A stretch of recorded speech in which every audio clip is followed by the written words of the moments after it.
buhay ng lola mo ngayon? O babalik ka sa mansyon? Kahit tagtarin ko pa ng balang lola mo, walang tutulong sa'yo. Walang mahirap sa taong may pera, Marife. Kapag gusto naming malaman, malalaman namin. Tumahimik ka lang kayo. O mas mabuti pa umalis na lang kayo ng apo mo sa Mario.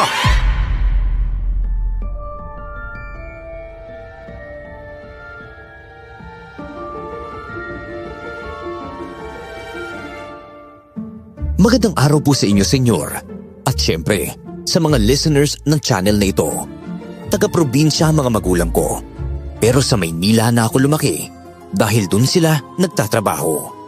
Nang mamatay silang sabay dahil sa pagsabog sa kumpanyang pinasukan nila, wala akong nagawa kundi umuwi sa probinsya, sa bahay ng lola ko, ang nanay ng tatay ko. Sisimulan ko ang kwento mula noong unang dating ko sa baryo. Ako nga pala si Marife at ito ang aking kwento.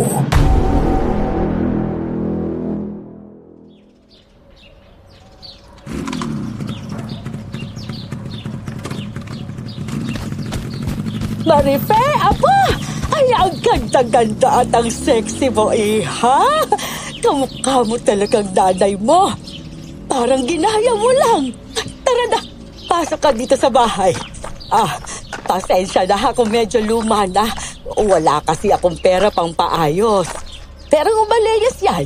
Buong magdamag akong naglinis para maging komportable ka pagdating mo. Ay naku, Lola Maxima. Nag-abala pa po kayo. Sana hindi na po kayo nagpagod. Ako na lang po sana ang naglinis. Pero, ang ganda po ng lugar nila. First time ko po dito. Pero, sa totoo lang po, ngayong araw pa lang, parang gusto ko na rin tumandahan dito, katulad nyo. Ay, siguradong magugustuhan mo talaga dito. Tahimik, walang ingay ng mga sasakyan. At ngayon, paparating na ang Disyembre. Nako, ang sarap ng hangin. Hindi kagaya sa Maynila puro usok. Doon, baka magkaubo ka pa o kung ano. Oo nga po, Le. At gusto ko rin po dito kasi kahit nasa loob ka lang ng bahay, ramdam mong malamig ang paligid. Oo nga po pala. May pasalubong po ako sa inyo. Kunti lang to pasensya na po kayo. Wala po talaga akong pera Ang ginamit ko pong pamasahe, yung abuling na binigay para sa libing ni nanay at tatay. Naiintindihan ko, iha. At salamat din. Umuwi ka pa talaga dito. Aaminin ko na rin, may sakit ako. May hika ako at diabetes. Kaya yung lupa na mamanahin mo sana naisangla kina Rosenda at Macario. Kinailangan ko kasi ng pera pang pagamot para tumagal pa ako sa mundong ito. Naiintindihan ko po, La. Huwag po kayong mag-alala. Maghahanap po ako ng trabaho dito sa baryo para makatulong sa mga gastusin natin. Sina Rosenda at Macario, mayayaman at mababait naman yon. Kakausapin ko kung naghahanap pa sila ng katulong. Ipapasok kita kung pwede. Opo, La. Kahit bukas po agad. Ay, wag muna bukas. Pagod ka pa sa biyahe. Magpahinga ka muna, apo. Sige po. Ito po pala yung regalo ko. Sure ako magugustuhan niyo po yan. Mga duster po yan. Nakuha ko lang sa ukay-ukay. Ay, ang gaganda naman.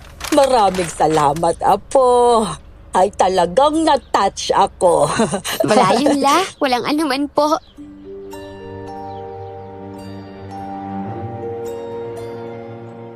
Makalipas ang isang linggo, naipasok na ako ni Lola sa isang mayamang mag-asawa sa baryo. Sinigurado niya sa akin na mabait daw sila at mapagbigay. Inihatid ako ni Lola Maxima sa mansyon nila. Maganda, malaki at kamangha-mangha. Pagpasok pa lang namin, puro ginto ang nakikita ko at karamihan ng gamit ay halatang galing pa sa ibang bansa. Maya-maya, isang lalaki ang bumaba mula sa hagdan, nakangiti habang papalapit sa amin.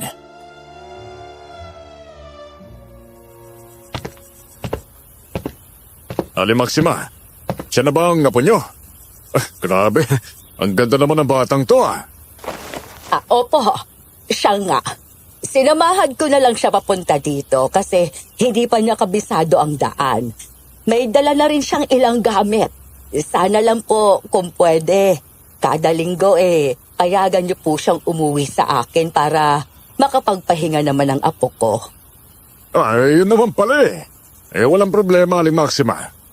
Oh, yan na pala ang asawa ko. Rosenda, halika dito. Nandito na yung bago nating katulong. Magandang umaga po sa inyo. Magandang umaga rin sa'yo, Iha. Matanong ko lang po, bakit nga ba parang kada buwan nagpapalit kayo ng katulong? Parang ang bilis nila mawala. Magnanakaw kasi sila, Aling Maxima. At yan ang pinakaayaw namin ng asawa ko. Yung may tangal ng bahay pero magnanakaw pala. Macario, nakausap ko na pala yung pulis kanina. Nahuli na raw yung mga magnanakaw. Nasa piitan na sila sa bayan. Mabuti naman kung ganon. Umanis ihanda mo na kami ng pagkain ng misis ko, ha? Sige po. Lola, uuwi na po kayo ha. Kita na lang po tayo next week. Mag-ingat po kayo sa pag-uwi.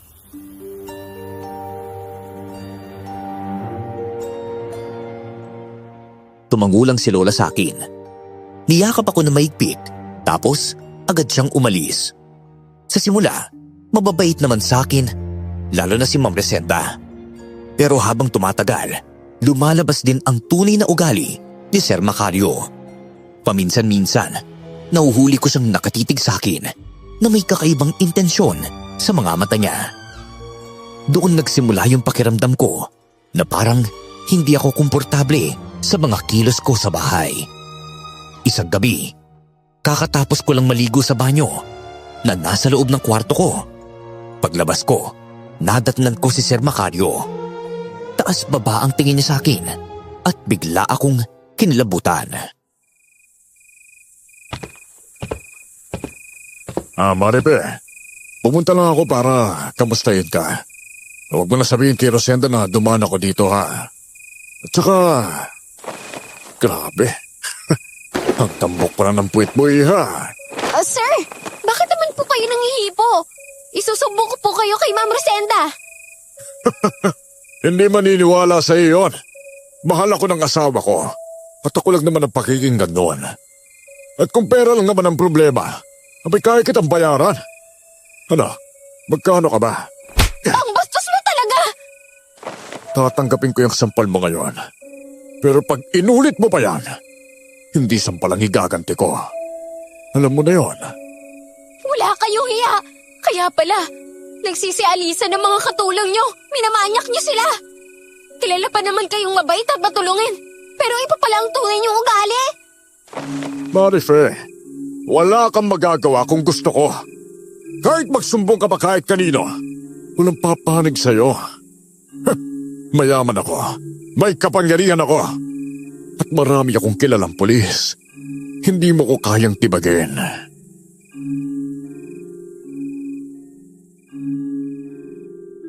Nanginginig ako sa takot ng mga sandaling yon. Hindi ko na alam kung anong dapat kong gawin. Kaya ang naisip ko na lang ay umalis sa mansyon. Halos hindi ako nakatulog buong magdamag. Pagsapit ng umaga, maaga akong bumangon at sinabayan ko si Ma'am Rosenda. Sakto namang nauna siyang bumaba para kumain.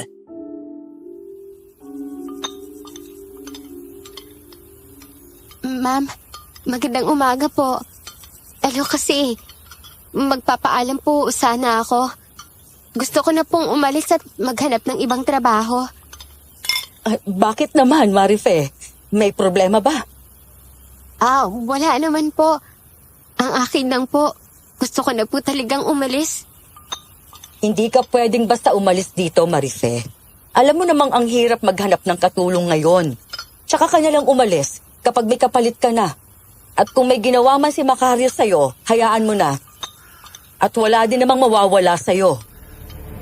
Paano niyo po naisip na may ginagawa ang asawa niyo sa akin? Yan ang madalas na dahilan kung bakit umaalis ang mga katulong namin. Pero tuwing tinatanong ko si Macario, sinasabi niya na gusto lang daw siyang siraan ng mga yon. Paano naman po kung totoo? Paano kung manyakis talaga ang asawa niyo? Maniniwala lang ako kapag ako mismo ang nakakita. Si Crispin yan. Tubig ang dala nun. Pakibuksan mo nga ang pinto. Sige po. Totoo nga, hindi siya basta-basta naniniwala sa ibang tao. Kaya hindi na ako nagsumbong.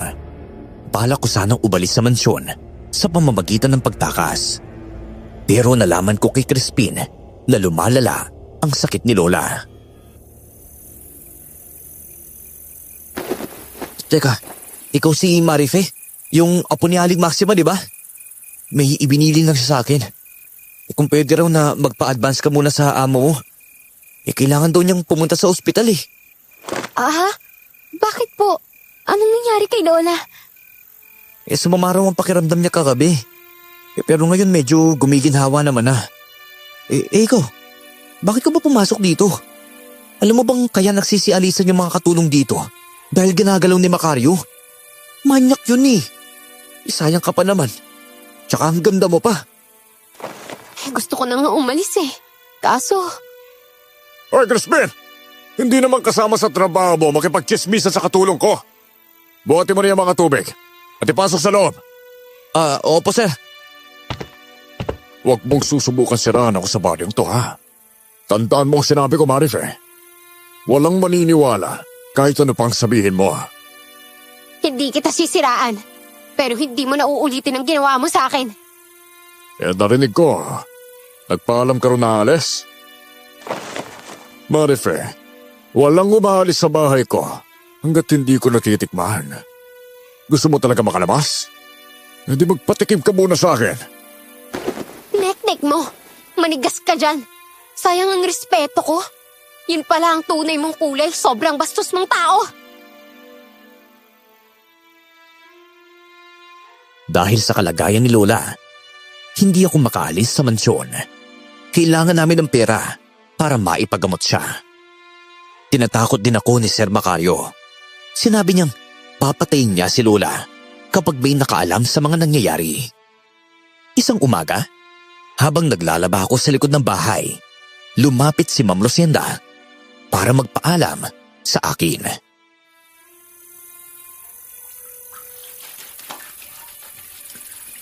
Aalis nga pala ako, Marife.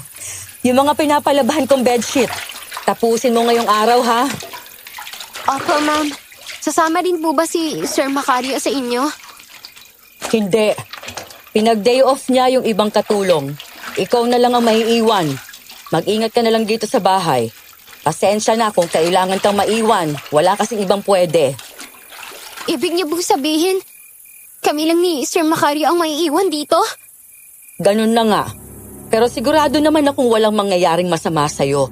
Kinausap ko na si Macario. Ang sabi niya, kahit ano pang mangyari, wala siyang gagawin sa'yo. Isa pa, normal lang sa isang lalaki ang tumitig sa isang babae. Kung hindi mo nagustuhan ang tingin niya, edi umalis ka na lang at magkulong ka sa kwarto mo. Paano po kung sundan niya ako doon? Ay, masyado ka naman pilingera, Marife. Aalis na ako. Inaabala mo na ako eh. Nang mga sandaling yon, nakita ko siyang lumabas sa malaking gate. Ipinagpatuloy ko ang paglalaba. Hanggang sa bigla na lang may humila sa bewang ko. Paglingon ko, wala nang iba, kundi si Sir Macario. Nakangiti siya sa akin habang may hawak na kutsilyo. Tayong dalawa lang dito, Marife. Kaya masosolo na kita. Walang makakapigil sa akin ngayon. Matagal ko tong hinintay. Ano ba? Bitawan niyo po ako! Sumama ka sa akin sa kwarto. Halika rito. Kung bango-bango mong babae ka talaga. Nakakadiri kayo! Sabi nang bitawan niyo ako eh! Aray! Wisit kang babae ka! Etong sa'yo! Wag po, Sir Macario! Maawa naman po kayo sa akin! Saan niyo po ako dadalhin? Sa kwarto ko. Malamig dun eh. Mas komportable. Diretso ka na! Binuhat niya ako paakyat papunta sa kwarto nila. Wala akong nagawa dahil sa sakit ng sikmura ko. Matapos niya akong suntukin, inihagis niya ako sa kama at agad akong hinubaran. Sir, wag naman po! Maawa po kayo sa akin, please! Pagkatapos nito, pwede ka nang umalis. Babayaran pa kita kahit magkano. Basta manahimik ka lang dyan. Hindi ko po kailangan ng pera nyo! Aalis na lang po ako sa bahay nyo! Basta wag nyo lang po akong gipitin! Nakikiusap po ako! Tumigil ka nga! O yan! 200,000! Kunin mo! Tupusin natin to. Naiinis ako sa mga dramang ganyan eh! Ano, kita mo to? Huwag mo akong pilitin na mag-init pang ulo ko. Tumigil ka sa pag-iyak mo kung ayaw mong madamay sa gulo! Matapos akong pagmalupitan ni Macario, dali-dali akong tumakas palabas ng bahay. Inakyat ko pa ang mataas na gate, kaya nagkasugat ako. Para akong baliw, umiiyak, hingal, at mabilis na tumatakbo sa gitna ng kalsada. Pagdating ko sa bahay, nadatnan ko si Lola na abala sa pagluluto ng paborito niyang talbos ng gulay.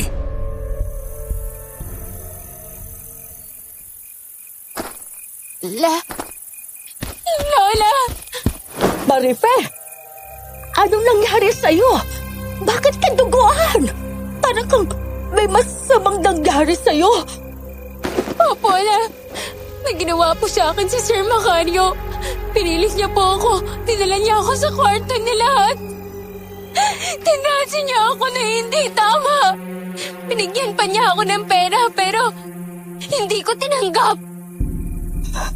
Ano? Diyos ko, hayop siyang talaga. Paano nagawa niya sa'yo ang ganito? Kilala pa naman siya sa baryo na mabait. Yun pala may masama siyang pag-uugali. Sa una lang po sila mabait. Pero habang tumatagal ako doon, kinugulo na niya ako. Hindi po ako makapagsumbong kasi tinatakot niya ako. Gusto ko na po talagang umalis la. Kaya lang may utang pa tayo sa kanila eh. Hindi! Hindi ko mapapatawad ang ginawa niya sa'yo, Apo! Tara, sasama ka sa akin. Harapin natin sila. Panahon na para malaman ng buong baryo ang tunay nilang ugali. Natatakot po ako. Baka baliktarin nila tayo. Mayamang pamilya sila. Baka kung ano pong gawin nila sa atin eh. Hindi! Hindi ako uurong. At hindi ko hahayaan na hindi siya managot. Halika na, Apo. Pupunta tayo sa bahay nila. Ngayon din.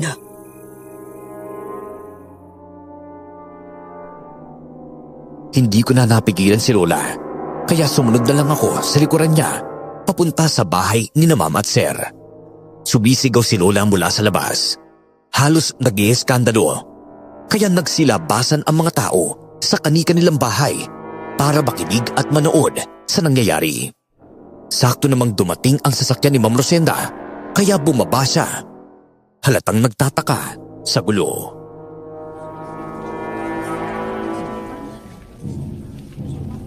Aling Maxima, bakit naman kayo nanggugulo dito? Marife, di ba sabi ko sa'yo tapusin mo muna yung mga labahin sa loob? Bakit ka nandito? Rosenda, may ginawa ang asawa mo sa apo ko. May masama siyang ginawa kay Marife. At muntikan pa siyang mapahamak ng husto. Hindi ko yun palalampasin. Hindi! Ano? Totoo ba yan, Marife? Huwag kang gumagawa ng kwento na sisira sa pangalan namin mag-asawa. O ayan, si Macario. Pag-usapan natin to na maayos. Oy, ano na naman kaguluhan to, ha? Macario, totoo ba na may masama kang ginawa kay Marife? Oh, ano? Bakit ko naman gagawin yun? Hindi ko magagawa ang ganyan, Marife. May parang awa mo na. Huwag mo na masirain ang buhay namin mag-asawa. Sinungaling ka! Alam mo kung anong ginawa mo. Alam mo kung paano mo ako tinrato sa kwarto nyo! Hindi ba pwedeng baliktarin to, Sir Macario? Rosenda, mahal. Hindi ko yung ginawa. Hindi ko siya kinalaw. Maniwala ka naman sa akin. Abay, bakit ko naman sisirain ang buhay natin? Sinusubukan lang niya tayo siraan. Ito ang tandaan mo, Macario. Hindi matatapos dito ang lahat. Mananagot ka sa ginawa mo sa apo ko. Sa batas ka magpapaliwanag. Wala akong ginawa sa kanya. Kaya paano ko mananagot? Handa akong gumastos kahit magkano ba yan. Para lang patunayang inosente ako. Ganon pala, ha? Pues, ako mismo ang maghahanap ng paraan para mapanagot ka. Isinusumpa ko.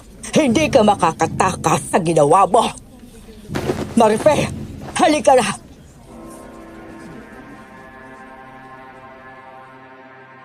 Naging usap-usapan kami sa baryo noong mga araw na yon. Halos lahat ng sinasabi ng mga tao ay pabor kay Macario. Kahit siya naman talaga ang manyakis. Hindi sila naniniwala sa amin at may ilan pang nagsasabing gumagawa lang daw ako ng kwento. Pati isang matandang lalaki nag-abala pang pumunta kay Lola para ipagtanggol si Macario. Hoy, Maxima. Pagsabihan mo nga yung apo mo. Huwag siyang gumagawa ng kung ano-anong paratang kay Sir Macario. Kabay alam naman nating lahat kung gaano kalaki ang naitutulong na mag-asawa sa baryo. Abay pinahiya niya ang mga taong tumutulong dito. Tiburcio, hindi ugali ng apo kong mag-imbento ng istorya. Tsaka, ano naman ang mapapala niya kung gagawin niya yon, ha? Ang paliwanag ni Macario, humihingi daw ng utang ang apo mo. 100,000 para ibanggamot sa'yo. Baka nadala lang siya ng problema. Alam mo naman kung minsan nakakagawa ng mali yung tao para makatulong sa mahal nila. Maniwala naman po kayo sa akin. May masama talaga siyang ginawa sa akin kanina. Bakit ba lahat kayo bulag kapag sila ang kusapan? Bakit sila lagi ang mabait sa paningin nyo? Abay iha, hindi ikaw ang makakasira sa pangalan ng mag-asawa.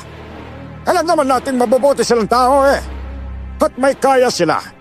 At kaya nilang bayaran kahit sino para matigil yung gulo. Mababait sila sa mga maayos makisama. Pero sa ginawa ninyo, abay siguradong may kahihinatnan yan.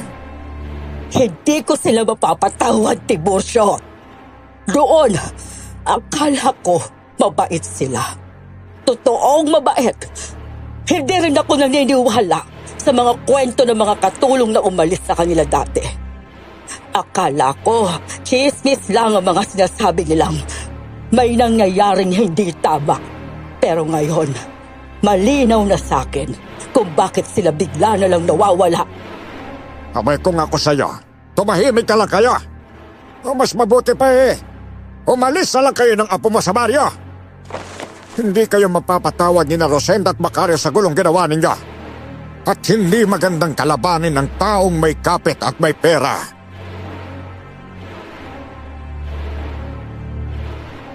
Natakot ako lalo na't nagbanta pa si Macario bago niya ako sinaktan. Napayakap na lang ako kay Lola noong sandaling iyon. Pagsapit ng gabi, iyak pa rin ako ng iyak. Hindi ako makatulog sa bigat ng sama ng loob at takot na nararamdaman ko. Bigla na lang may malakas na kumalabog sa pinto. At pagbungad namin, nandoon ang 3 matatangkad at malalaking lalaki. May mga dala silang baril at itinutok yun sa amin ni Lola. Kayo, mga tauhan kayo ni Macario, di ba? Anong kailangan ninyo sa amin? Papatayin niyo ba kami, ha? Kung ayaw yung may mamatay ngayong gabi, hayaan niyo si Marife na bumalik sa mansyon.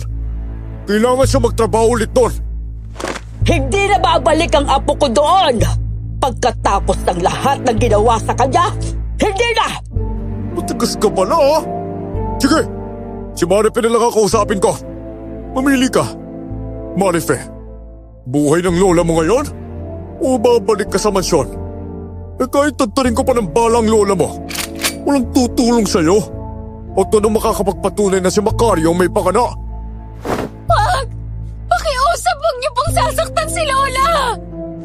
Marife, huwag ka nang babalik sa bahay na yon. Huwag mong hayaang kontrolin ka nila ulit. La, ayoko pong mangyari sa inyo yun. Hindi ko kakayanin. Pwede bilisan mo! Kung gusto mong ligtas ang lola mo, sumama ka na. Din!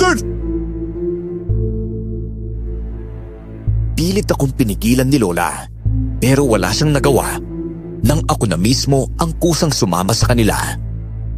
Ayokong madamay si Lola o mapahamak dahil sa akin. Pagdating namin sa mansyon, nandoon nang mag-asawang Rosenda at Macario.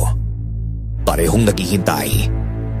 Paglapit ko, mabilis akong sinampal ni Rosenda. Ramdam na ramdam ko ang tindi ng galit niya. Lintik kang babae ka! Gusto mo talagang sirain ang pangalan namin sa buong baryo, ha?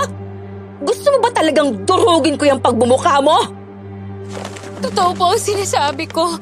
May masama pong ginawa sa akin ang asawa ninyo. At ano naman ngayon kung may ginawa nga siya? May nawala ba sa'yo? Birhen ka pa ba, ha? Eh dapat nga magpasalamat ka dahil handa pang ayusin ng asawa ko ang gulo nyo. Binigyan ka pa ng pera. Rosenda, tama na. Kaya nagwawala si Marife ay dahil ako ang may atrasa sa kanya. Klaro yun. Pero hindi itong lugar para sigawan siya. Ako nang bahala sa kanya. Okay, pero siguraduhin mo na mapapatahimik mo siya. Marami pa akong ipagagawa sa kanya bukas. Kaya pag-isipan mong mabuti kung paano mo aayusin itong sitwasyon na to. Oo na, sige na. Pumasok na sa kwarto natin. Pinabalitan ko na rin yung bedsheet. Malinis na yon. Mabuti. Sana matapos na itong kahihiyan. Doon ko napagtanto na alam ni Rosenda ang ginawa sa akin ni Macario. Pero pinili niyang kumonsinti bilang asawa. Lumapit si Macario, hinawakan ng pisngi ko at tila inaamoy-amoy pa ako na parabang wala siyang kasalanang ginawa. Hindi ba sinabi ko na sa'yo na wala kang takas sa akin? Ayaw mo lang maniwala eh. Kahit ano pang sabihin mo kay Rosenda, hindi siya maaawa sa'yo. At bago ka pa magsumbong sa kung kani-kanino man, alam na niya ang lahat. Siya pa nga mismo ang lumabas para bigyan ako ng oras sa kausapin ka. Walang iya ka! Hindi ka tao! Lahat ng gusto ko, Marife, nakukuha ko. Kahit anong sigaw mo ng hustisya, wala ka na bang mapapala? Wala kang laban sa akin. Ngayon siguro oo. Pero darating ang araw, maniningil ako. Hindi mo ko kayang takutin habang buhay! At ano daw ang gagawin mo? Ha? Magpasalamat ka na lang na interesado pa ako sa'yo. Dahil kung hindi, baka matagal ka nang nawala sa mundong to. Felipe! Iakyat mo na siya doon sa silid niya. Ayusin mo. Huwag mo nga kaya makalabas yan. Sige po, boss. Hinila ako ni Felipe at dinala sa kwarto ko. Kitang-kita kung gaano siya takot at sunod-sunuran kay Macario. Kaya lahat ng iniutos sa kanya ng lalaki, agad-agad niyang ginagawa. Kaya pala napansin ka ni boss eh. Malakas ang dating mo. Di ka katulad ng iba. Bakit ka ba pumapayag na paalipin sa taong demonyong yan? Hindi ka ba naaawa sa sarili mo? Nandito ang pera, Marife. Dito ang kapangyarihan. Kung ako sa'yo, pakisamahan ko na lang si boss eh. Iaahon ka niya sa hirap kung gugustuhin niya.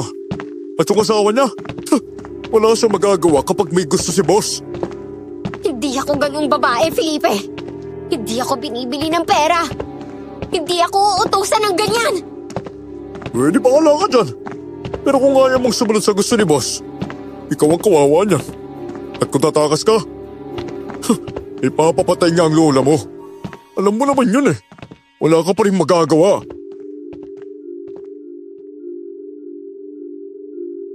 Makalipas ang 3 araw, biglang nanghina si Macario sa hindi ko alam na dahilan. Nahihirapan siyang maglakad. Habang kumakain, sumisigaw siya na parang naiinitan ang buong katawan.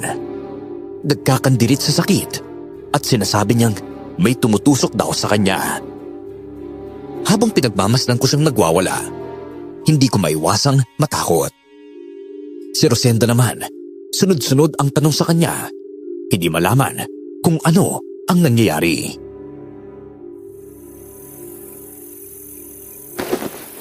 Diyos ko! Hindi ko maintindihan kung bakit ka nagkakaganyan. Macario! Ano ba nangyari sa'yo, ha? Anong sinasabi mong parang may tumutusok sa katawan mo? Rosenda, tanggalin mo itong suot ko. Sobrang init ang pakiramdam ko. Para akong sinisilaban ng apoy. Bilisan mo! Marife! Huwag kang nakatayo lang dyan! Tulungan mo akong tanggalan siya ng damit! Marami pa po akong ginagawa sa kusina. At isa pa, hindi ko trabaho na alagaan siya. Trabaho niya yan bilang asawa. Aba, ang lakas ng loob mong sumagot ah! Baka nakakalimutan mong nandito ka sa bahay namin. Bakit? Sinabi ko bang gusto kong dalhin niyo ako ulit dito? Hayaan niyo siyang magtiis. Dapat nga mas matagal pa siyang magdusi. Natutuwa akong makita siyang ganyan. Sana, karma na yan sa lahat ng kasamaan niya. Bastos ka talagang babae ka! Rosenda, ako muna. Ako ang asikasuhin mo. Kaya mo na yung bibig ni Marife. At ikaw, Marife, pumanda ka sa akin pag gumaling ako. Sana hindi ka gumaling. Sana yan na ang bumalik lahat ng ginawa mo sa amin. Rosenda, ang init. Hindi ko na talaga kaya. Tanggalin mo na to. At siyanda mo ako ng paliliguan. Bilisan mo! Nagmadali si Rosenda na hubaran ang asawa niya. Pagkatapos, dali-dali siyang tumakbo sa banyo para magbukas ng gripo at punuin ng tubig ang bathtub. Si Macario naman nagpagulong-gulong nasa sahig dahil sa matinding init at sakit na nararamdaman niya. Natatakot ako pero hindi ko rin maitago ang bahagyang tuwa habang pinagmamasdan ko siyang naghihirap. Kung ano man ang nangyayari sa'yo, Macario, pasalamat ako. Sa wakas may bumabalik din sa'yo. Magpasalamat ka na lang na ganito ang kondisyon ko ngayon. Dahil kung hindi, maglakas ang loob mo pagsalitaan ako ng ganyan. Humanda ka sa akin pag nakabawi ako. Tingnan niyo nga ang balat niyo. Namumula na parang sinusunog ang sarili mong kasalanan. Bisit kang babae ka! Mas buwisit ka, hayop ka, demonyo ka! Kung gusto ko, kaya kitang saktan ngayon. Ngayon na mahina ka na at hindi mo na kayang galawin. Katulad nito. Marife, bitawan mo ako! Huwag mong uwa ka ng ganyan! Tintik ka! Marife! Anong ginagawa mo sa asawa ko? Sinasaktan mo ba siya, ha? Hindi po. Tinutulungan ko lang po siyang mag-ayos. Pero ayaw niya eh. Rosenda! Sinasakal niya ako! Hindi ko kayo sinasakal. Hindi ako kasing sama ninyo para manakit ng taong mahina. Hindi ko kailanman gagawin ang ginawa niyo sa akin. Mukhang naniniwala na rin sa akin si Rosenda. Kaya imbis na kampihan ng asawa niya, dinalhan lang niya ito sa banyo para paliguan. Akala namin pagkaligo niya ay magiging maayos na ang pakiramdam niya. Pero ganun pa rin ang nangyari. Inutusan ako ni Rosenda na dalhin ang pagkain ni Macario sa kwarto niya. Kaya sumunod ako. Pagdating ko doon, nadatnan ko si Rosenda na may hinihila mula sa bibig ni Macario. Isang mahaba at manipis na sinulid. Ay, Macario, parang wala nang katapusan tong sinulid na lumalabas sa ilong mo. Hilahin mo pa, Rosenda! Tanggalin mo lahat! Lahat na nandyan! Nakalunok ka ba ng sinulid? Paano nagkaroon ka nito sa loob ng katawan mo? Ito na po ang pagkain niyo. Ay, bakit may sinulid na naman na lumalabas sa bibig niyo? Ayaw niyo na po bang kumain? Sinulid na lang ba ang gusto niyong nguyain? Hindi ito biro, Marife. Huwag mo ko iniinis! Hindi mo alam kung anong kaya kong gawin para sa asawa ko! Nagtatanong lang naman po ako eh. Boss, galing na kami sa albularyo. Ito po yung damit na pinadala nyo kanina. Ang sabi po ng albularyo, binarang daw kayo eh. Ano? Sandali! Ayun na! Parang nauubos na yung sinulid sa tiyan mo! At sino naman ang walang yan ng parang sa akin? Sino may lakas ang loob? Yun nga po yung problema, boss eh. Nahihirapan yung albularyo na tukuyin kung sino ang gumawa. Pero malakas daw po yung galit sa inyo eh. Napatingin sa akin sina Macario at Rosenda. Kita ko sa mga mata nila na iniisip nilang ako ang nambarang. Pero hindi ko naman ginawa yun. Bigla na lang subuka si Macario at puro itim na dugo ang lumabas. May halong mahabang buhok na nakapilipit. Mula sa ilong niya, may lumabas din na kulay itim na sinulid. Nataranta si Felipe at Rosenda sa mga sandaling yon. Pareho silang hindi malaman ang gagawin. Ano daw ang gamot sa barang ng asawa ko? Sabihin mo, Felipe! Ang sabi po ng albularyo, gagaling lang daw si boss kapag pinatawas siya ng tao ng barang sa kanya eh. Boss, okay pa po ba kayo? Masama ang pakiramdam ko. Hanapin niyo ng barang sa akin. Gawin niyo lahat! Hindi ako titigil hanggat hindi ko siya nakikita! At kapag nahanap mo, anong balak mo, Macario? Kailangan magbayad siya. Hindi ako hihingi ng tawad sa kahit sinong nagpapahirap na yan! Hindi kailanman! Sandali nga lang, Marife. Hindi kaya ikaw ang nambarang sa asawa ko? Hindi ako mambabarang, Rosenda. Oo, galit ako sa kanya. Hindi ko ikakaila yun. Pero hindi ako gagawa ng masama. Kung tutuusin sa napakaraming taong sinaktan ng asawa mo, kaya hindi niyo matukoy kung sino. Walang mahirap sa taong may pera, Marife. Kapag gusto naming malaman, malalaman namin. Kung hindi niyo sana kinukonsinti ang asawa ninyo, hindi sana humantong dito. Alam niyo ang ginagawa niya pero nananahimik kayo? Mas pinili niyong protektahan siya kaysa itama ang mali. Tumahimik kang babae ka!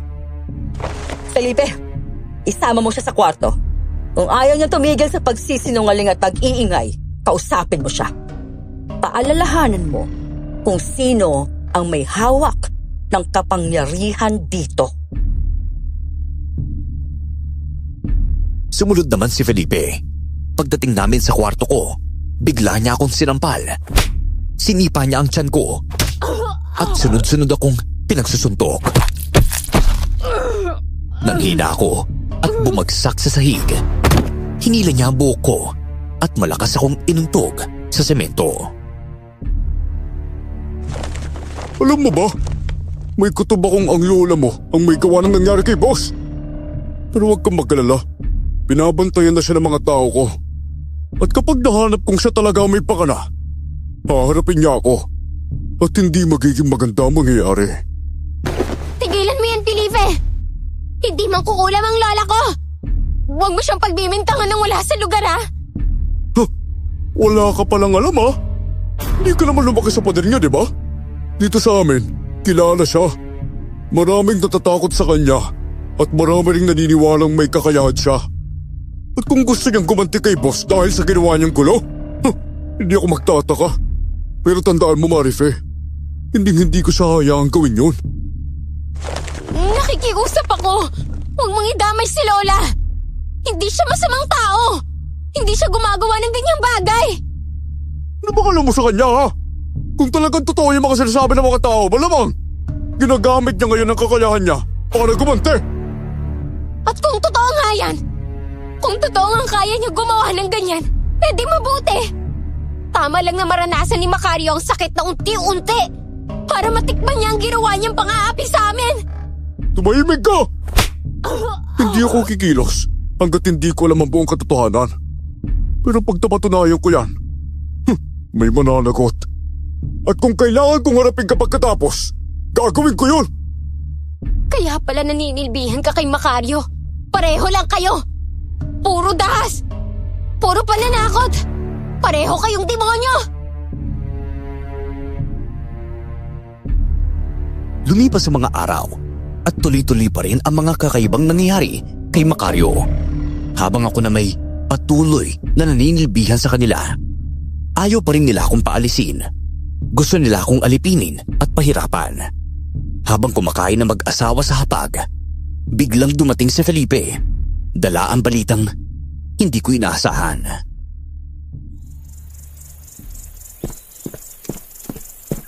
Boss, nalaman ko na kung sino talaga ang nagpapadala ng kulam sa'yo.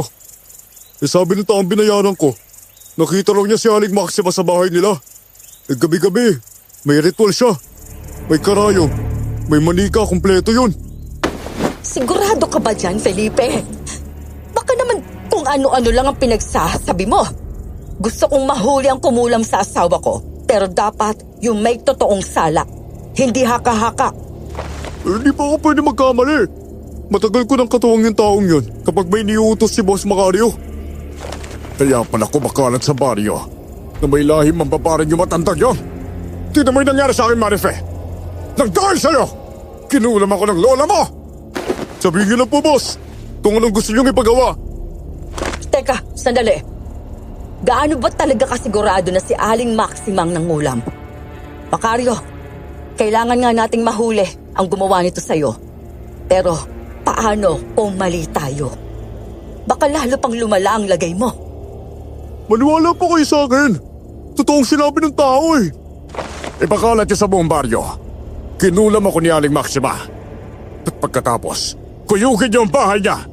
Sunugin hanggang mamatay ang matanda.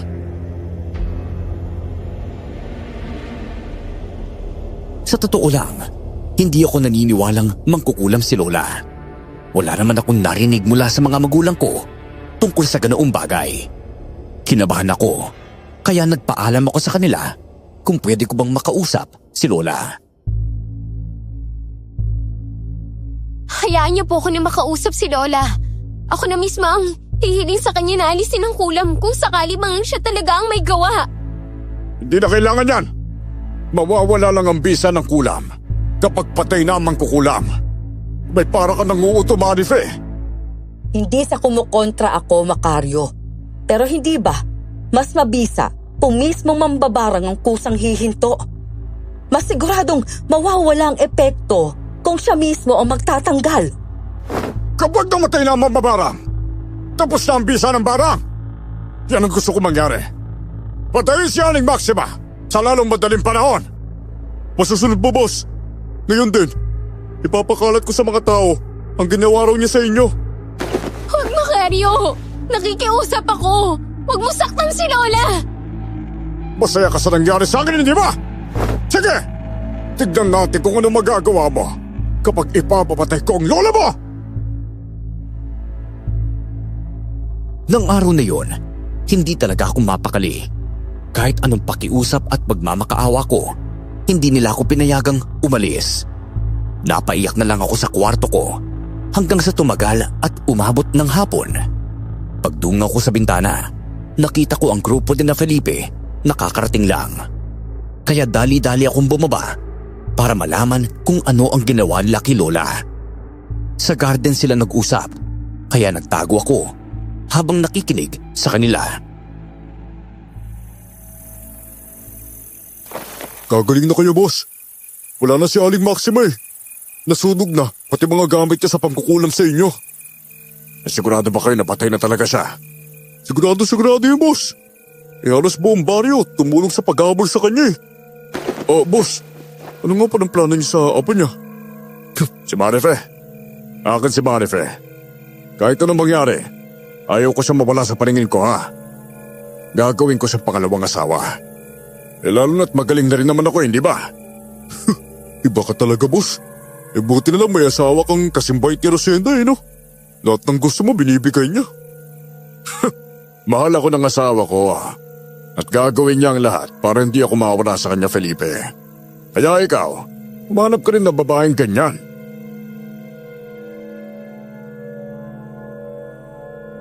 Sobrang sakit sa dibdib ang naramdaman ko sa sinapit ni Lola. Dahil sa pagtatanggol niya sa akin, siya pa ang napahabak. Halos wala na akong ganang kumilos, pero wala rin akong magawa dahil patuloy akong sinasaktan ni Macario.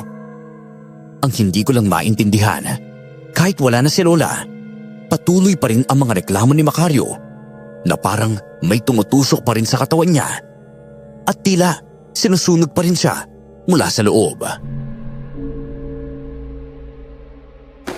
Rosenda, patay na si Aling Maxima, hindi ba?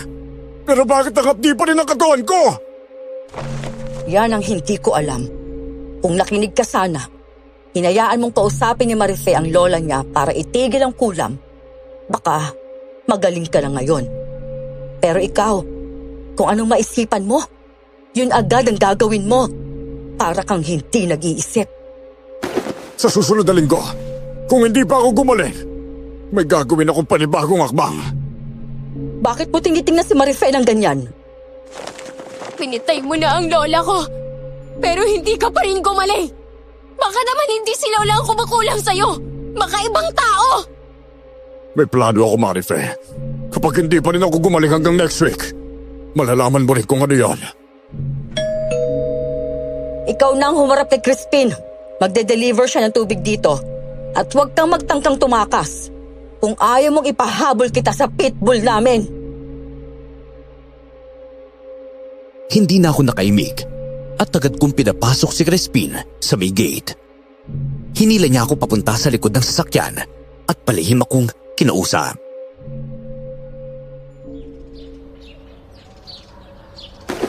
Nagsumbong sa akin ang lola mo tungkol sa nangyayari sa'yo dito sa mansyon. Huwag kang magalala ha. Nakita ko siya. Ligtas siya ngayon. Tinatago ko muna siya. Talaga? Oo. Kaya ikaw, isipin mo na kung paano ka makakaalis dito. Crispin, tulungan mo ako makatakas Kailangan ko muna makapagplano na maayos. Kung paano kita may lalabas at matutulungan. Sa ngayon, tiisin mo muna ha. Lahat ng tao sa baryo, kakampi ni Macario. Mahirap kumilos lalo na may mga matang nakabantay sa akin. Kung ganun, paano ako makakatakas kung hindi mo ako tutulungan?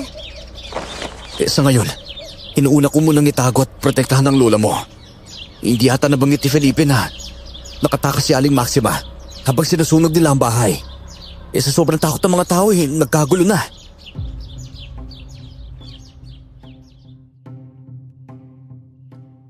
Nabuhayan ako ng loob sa mga sinabi sa akin ni Crispin. Kaya alam kong kailangan ko ng lumaban para sa sarili kong buhay. Pagbalik namin sa mansyon, nagkunwari kaming hindi magkakilala. Pagsapit ng gabi, narinig ko na naman ang malakas na sigaw ni Macario mula sa kanilang silid. Sinilip ko kung ano ang nangyayari at halata namang sobrang nasasaktan siya. At tulad ng dati, si Rosenda ang pinagbubuntungan niya ng galit. Ano ba nangyayari ha? Nataboy na at dapat ay matanda. Pero hindi pa rin umaalis ang sumpang to sa katawan ko. Tingnan mo! Napapaso na ang balat ko sa init na nararamdaman ko. At parang may maliliit na karayan na tumutusok sa akin sa bawat galaw ko.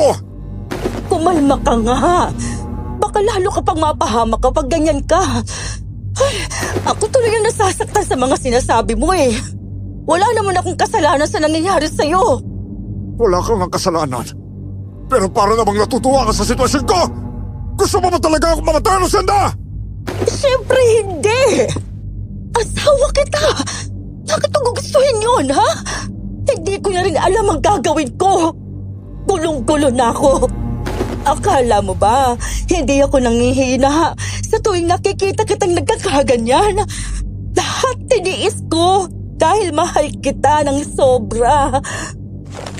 Siguro, kailangan ko ng patayin si Marife para tuluyang mawala ang sumpang to sa akin. Mas lalo pang tumindi ang takot ko ng mga sandaling yon. Hindi ako pwedeng mamatay. Lalo na ngayong alam kong buhay si Lola. Dahan-dahan akong bumaba ng hagdan at nang makita kong tulog ang mga bantay, mabilis akong tumakbo papunta sa likod ng bahay para makatakas. Paakyat na ako sa mataas na pader nang biglang may humila sa akin, pababa. Paglingon ko, wala nang iba kundi si Felipe. Nakatingin ng masama at nakatutok sa akin ang baril. Maawa ka naman sa akin. Hayaan mo na ako makatakas. Papatayin ako ni Macario kapag hindi ako nakaalis ngayong gabi. Wala akong pakialam kahit mamatay ka ba dyan? Parang awa mo na, Felipe. Tulungan mo ako. Ituturing kong malaking utang na loob to kung tutulungan mo ako makatakas. Ayoko na madagdagan ng problema ko. Kung namatay sana ang lola mo nang sinunog namin ang bahay niya, baka tumulong pa ako eh. Pero hindi. Lalo nang magagalit sa akin si boss kapag pinatakas kita. Sasabihin ko sa kanya na hindi mo napatay si Lola. Hindi na kailangan yun. Ako na mismo magsasabi sa kanya mamaya. Hinila niya ako pabalik sa loob ng bahay at sakto, bumaba si Rosenda. Pinaiwas niya muna si Felipe bago niya ako sinermonan. Sinabi raw sa kanya ni Felipe na nagtangka akong tumakas.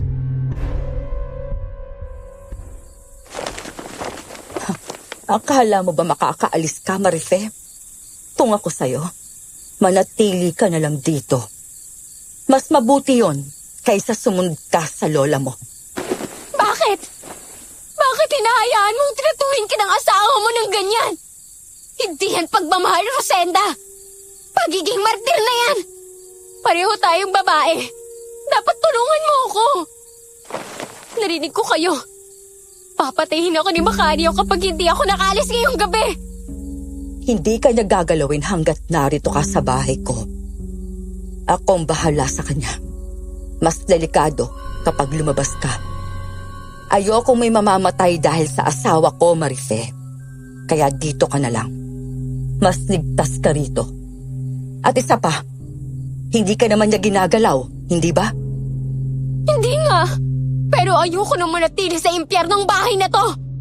Hindi nawala ang sumpa sa kanya kahit pinatay niya si Lola. Kaya ako naman ang susunod niyang bibigtamahin. Pakiusap. Maniwala ka na lang. Hindi ka niya papatayin. Hindi ko siya kinukonsinte. Patawarin mo ko sa lahat ng mga nangyari. Hindi ako sang-ayon sa mga ginawa niya sa'yo, pero kailangan kong manahimik. Ano? Ibig mong sabihin, ha? Natatakot rin ako kay Macario, Marife.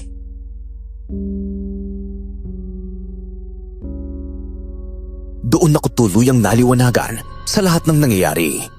Pero hindi pinahalata ni Rosenda na nagsusumbong sa akin tungkol sa takot niya kay Macario. Hanggang sa gabing yun, nagulat lang ako nang dumating ang mga tauhan ni Macario. Kasama nila si Lola at Crispin. Hawak-hawak si Lola ng mga tauhan niya at pareho silang nakagapos ni Crispin. Marife! Apo! Huwag niyo akong lapitan. Hayaan niyo ang lola ko! Dali naman kayo sa kwarto ni boss! Patuwarin mo ako, Marife. Nabigla ako sa pagdating nila eh. Sigurado akong pinatiktikan ako nitong si Felipe. Kaya nalaman yung nasa akin ang lola mo. Siyempre naman, hindi ako tanga para hindi malaman na ikaw ang nagligtas sa kanya. Ngayon, magkakasama na kayong magbabayad ang kasalanan ninyo kay boss. Apo! Ay, Diyos ko! Lola, kayo ba talagang kumulam kay Macario? Ewan ko sa kanya. Hindi ko alam kung totoong sinasabi nilang kinulam siya. Pero kung totoo man, baka dapat lang yon sa kanya. Manimik ka! Hayop ka! Pati yung matanda sinasaktan mo! Boss, nandito na yung pinapahanap ninyo. Nakangiti si Macario habang nakatitig kina Lola at Crispin. Si Rosenda naman ay halatang nagulat sa pangyayari. Parang hindi pa rin siya makapaniwala na nasa harapan niya si Lola. Macario, akala ko ba pinatay na nila si Aling Maxima? Hindi namatay ang matandang yon. Iniligtas siya ni Crispin. Ginawa ko lang po dahil naawa ko sa matanda eh. At dahil dyan, Hindi kita mapapatawad! Isang malaking pagkakamali ang pag-imasok mo sa gulo ko! O baka naman iniisip mo, kapalit ang pagliligtas mo sa matanda, ay ang apo niya. Tandaan mo, akin si Marife! Akin lang! At sino ka para ang kinin ng apo ko, ha? Ang kapal na mukha mo, lalaki ka! Pagalingin mo ako! At kapag ginawa mo yon, makakalaya kayo ni Crispin. Pero ang apo mo, mananatili rito. Paano kitang pagagalingin kung hindi naman akong kumulam sa'yo? Mangkukulam ako, oo. Pero hindi ako ang gumawa niyan sa'yo. Kukulamin pa nga lang sana kita. Kaya lang, may nauna na. Sinungaling! Ano ba ang gusto mo?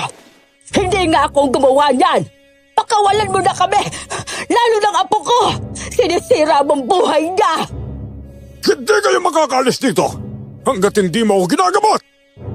Lola, kung kayo po talaga ang kulam, pagalingin niyo na siya para makaalis na po kayo. Hindi akong nangkulam sa kanya, apo.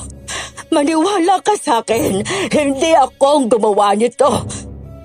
Kung hindi ikaw, pwede sino? Ewan ko sa'yo.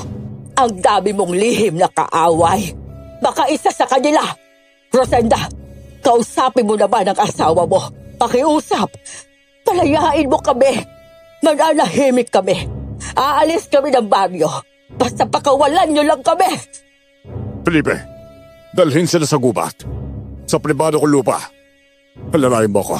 Doon natin sila papatayin. Sige po, boss. Narinig niyo ang utos.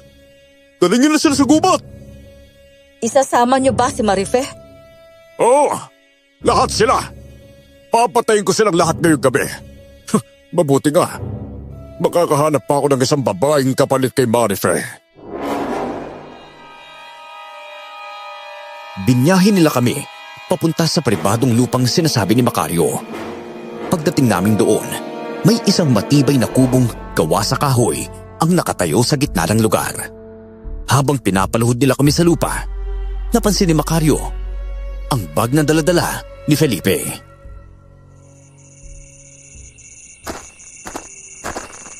Hoy Felipe, ano bang laman ng bag mo ha?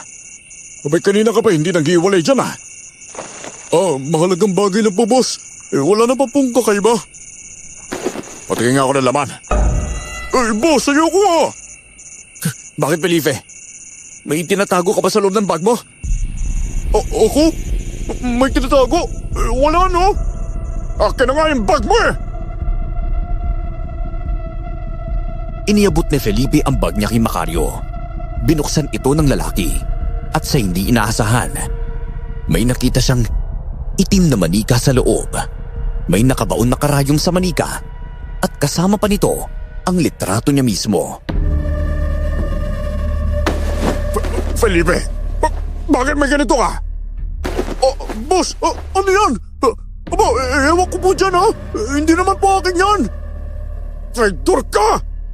Ikaw ba ang kumulam sa akin? Sabihin mo ang totoo! Hindi ko po alam! Tsaka, hindi pa ako mangkukulam, no? Matagal na ako nagsisilbi sa inyo, boss! Sinungaling ka! Walang yaga! Pinagkatiwalaan kita! Tapos, tatraiturin mo lang ako! Baka naman, pwede mo na kaming pakawalan dahil nalaman mo na kung sinong totoong mangkukulam. Hindi! Walang makakaalis sa inyo! At ikaw, Felipe, sobrang sakit ikaw pang gumawa nito sa akin! Halayin niyo yan! At itali kasama nitong mga lintik! Boss, hindi ko pa magagawa yan! Naset up lang po ako! Walang ibang gumawa nito, kundi ikaw, Marife! Ako? Nahuli ka na nga sa akto, ako pang sinisisi mo? Wala akong pakialam kung anong mangyari sa'yo. At bakit naman kita isa-set up ah? Kailan ba ako lumapit sa'yo para hawakan yung bag mo? Papatay kita, Felipe! Kasabay nila! Boss! Wag po! Wag po, boss! Bugbugin niyo si Felipe! Para maturuan ng leksyon ng traitor na yan! Hindi ko muna kayo papatayin ngayon. Bukas ng gabi na lang. Gusto ko munang malaman kung sino sa inyo ang nagsasabi ng totoo.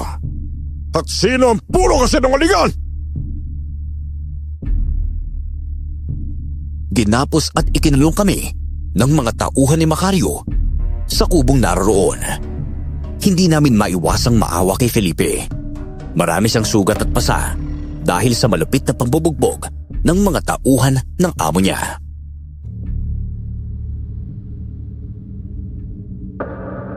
Kaya pala halos ibigay mo lahat kay boss.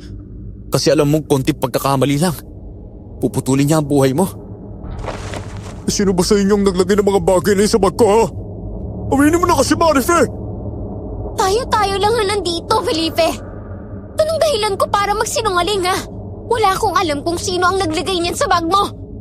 At mag-isip-isip din, ha? Kung tapat ka sa boss mo, siya ba tapat sa'yo, ha? Kung mahalaga ka sa kanya, bakit kanya binubugbog at isasama pa bukas sa pagpatay? Kumampi ka sa kasamaan, hindi ba? Mabuti na rin at nararanasan mo ngayon kung anong dinanas namin sa kamay ni Macario. Hindi ba dati tayong magkaibigan? Bigla ka lang lumaki ang ulo nung nagtrabaho ka na sa kanya. Ano ka ngayon? Yung taong halos isugal mo ang buhay mo para protektahan. Siya pa mismo ang papatay sa'yo. Hindi na nagsalita si Felipe. Pero halata sa mukha niya na sobrang nasaktan siya. Hindi lang sa katawan, kundi pati sa loob. Habang lumalalim ang gabi, biglang bumukas ang pintuan ng kubo. Dumating si Mang Tiburcio. Unang lumapit sa kanya si Felipe at agad niyang pinakawalan ng lalaki mula sa pagkakagapos.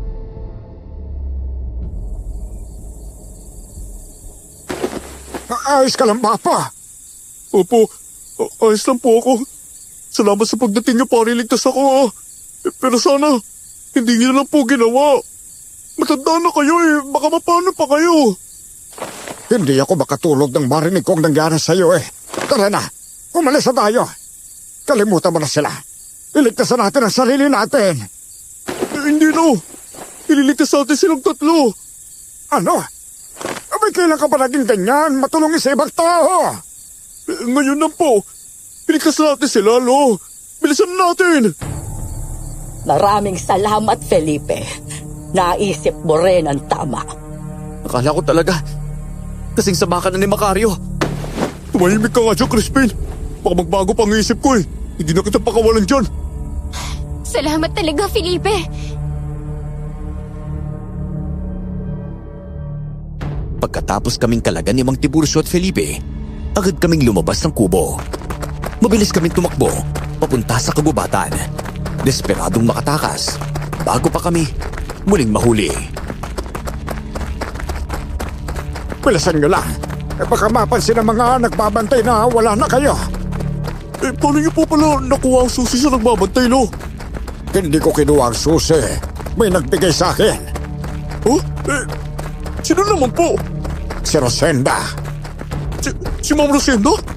Ba't niyo naman po gagawin yun? Huwag ka na magtaka, Felipe. Magpasalamat na lang tayo. Hindi siya kagaya ni Macario. Totoo yan. Pabait si Rosenda. Hindi lang siya makapagsalita dahil takot siya kay Macario. Naghihintay siya sa panan ng bundok. May kubo doon. Doon tayo didiretso. Teka, sandali, lo. Sigurado ka ba na gusto talaga tayong tulungan ni Ma'am Rosenda? Baka set up na naman to, ha? Baka mapahamak tayo. Naniniwala ako. Tinutulungan niya tayo. Alam kong mabuti siyang tao. Minsan na siyang nagkwento sa akin kaya siya tahimik. Kasi takot din siya kay Macario. Nang makarating kami sa kubo na sinasabi ni Mang Tiburcio sa paanan ng bundok, nakita agad namin si Rosenda na nakatayo sa labas. Halatang nag-aalala. Ngumiti siya na makita niya kami.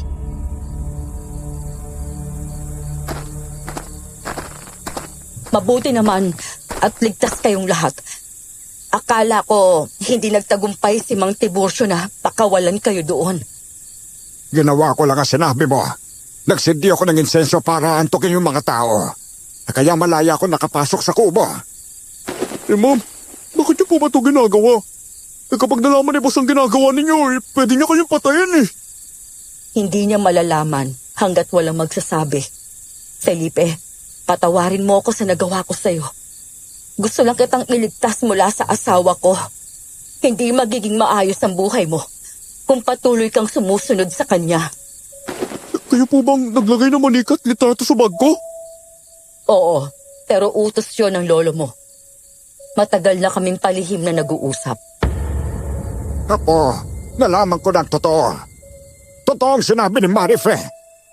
Kinahasa siya ni Macario. Si Ma'am Rosenda mismong nagsabi sa akin. Apo, hindi kita gustong makita na maging kagaya niya. Kaya naman pakiusap Huwag ka sanang magtanim ng sama ng loob ha. O nakita mo na, isang pagkakamali mo lang Gusto ka na niyang ipapatay.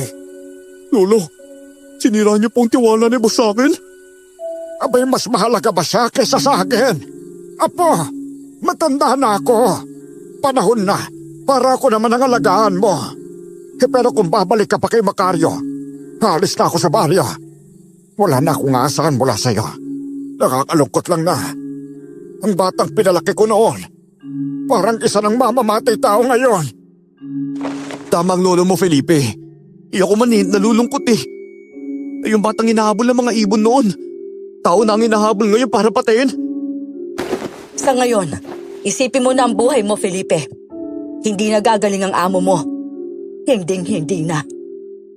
Ang tanong ko lang kung hindi ako, ay sino ang kumulam sa asawa mo? Hindi talaga ako may gawa nun. Alam ko pong inosente kayo. Pero nung ipinasunog niya ang bahay ninyo, wala akong nagawa. Takot din ako sa kanya. Pare-pareho lang tayong takot sa lalaking yun. Apo, ano na ang desisyon mo? Babalikan mo ba ang amo mo para sabihin ang lahat? Patawarin niyo ako, Lo. Sumama lang ako sa kanila para maprotektahan kayo Akala ko kasi kapag naninilbihan ako kay Macario, hindi nga tayo gagalawin Wala ka nang dapat katakutan, Felipe. Pwede mo nang gawin ng tama. Sinigurado kong hindi na siya makakapanakit ulit. Hindi na siya papatay. Hindi na siya manggagahasa. Marife, patawarin mo talaga ako. Naiintindihan ko po kayo. Pero hanggang ngayon, sariwa pa ang sakit dahil sa ginawa ng asawa niyo Kung hindi ako umalis nung araw na yon, sasaktan niya na naman ako. Kaya gumawa na ako ng paraan para matapos na ang kasamaan niya habang may oras pa. Pinasok niya kami sa loob ng kubo at doon namin nakita ang iba't ibang gamit pangkulam. May altar doon at nakadikit sa gitna ang litrato ni Macario. Habang sa harapan nito ay may nakasinding itim na kandila. Mayroon ding itim na manika, mga sinulid, buhok at mga karayom. Ikaw? Ikaw ang kumulam sa sarili mong asawa? Oo. Matapos niyang gahasain si Marife, doon ko naisip na sobra ng lahat. Ito lang ang paraang nakita ko para makaganti ng hindi niya namamalayan. Dito ko siya kinulam. Dito mismo sa kubong pinagawa namin nung wala pa kaming pera. Bakit mo naman siya kinulam? Dahil sa pagiging babaero niya? Hindi mo na kinaya? Hindi lang dahil doon. Marami na siyang inosenteng sinira.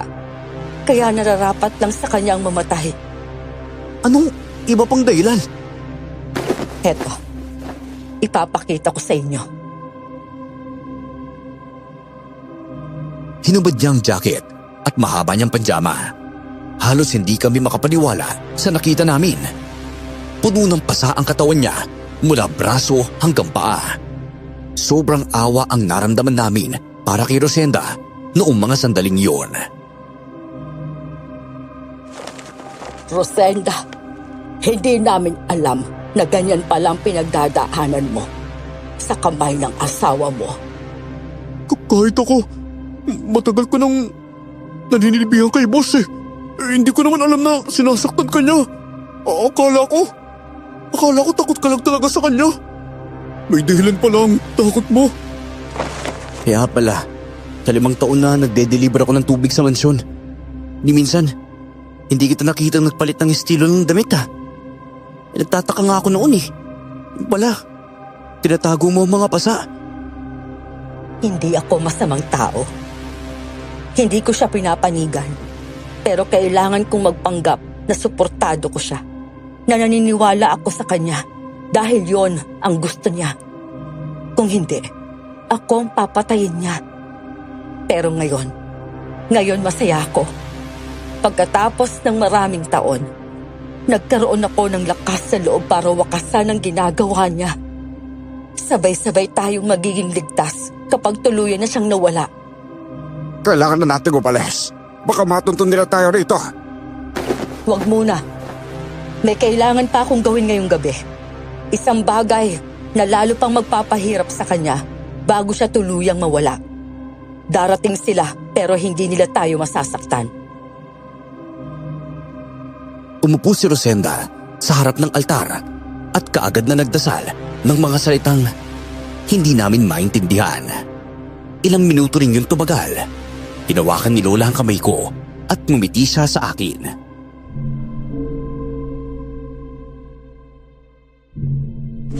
Apo, kahit mamatay si Macario, alam kong hindi agad mawawala ang bangungot mo dahil sa kanya.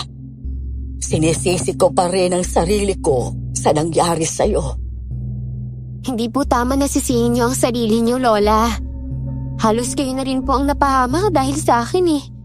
Kinamumuhian ko si Macario at tama po kayo. Kahit mamatay siya, hindi ko makakalimutan ng kawalang hiyaan niya. Tapos na ang pagdarasal ko. Ngayon, sumisigaw siya sa sakit. Para bang sinusunog ang balat niya. Hihintayin natin ang pagdating nila. Pero para tayo lalaban kung darating siya? Abay, marami siyang tauhan. Nakagawa na ako ng paraan, Mang Tiburcio. Maaari niyo ba akong tulungan? Linisin natin ang mga gamit na ito. Kailangan kong sunugin ang lahat ng kagamitan ko sa pangungulam para walang mahanap na ebidensya. Dito mo na ba ititigil ang pagiging dugong mangkukulam mo, Rosenda? Oo, alam kong kukulamin mo rin siya, Aling Maxima, kaya inunahan na kita. Mas malaki ang atraso niya sa akin, kaya dapat lang na akong tatapos sa kanya.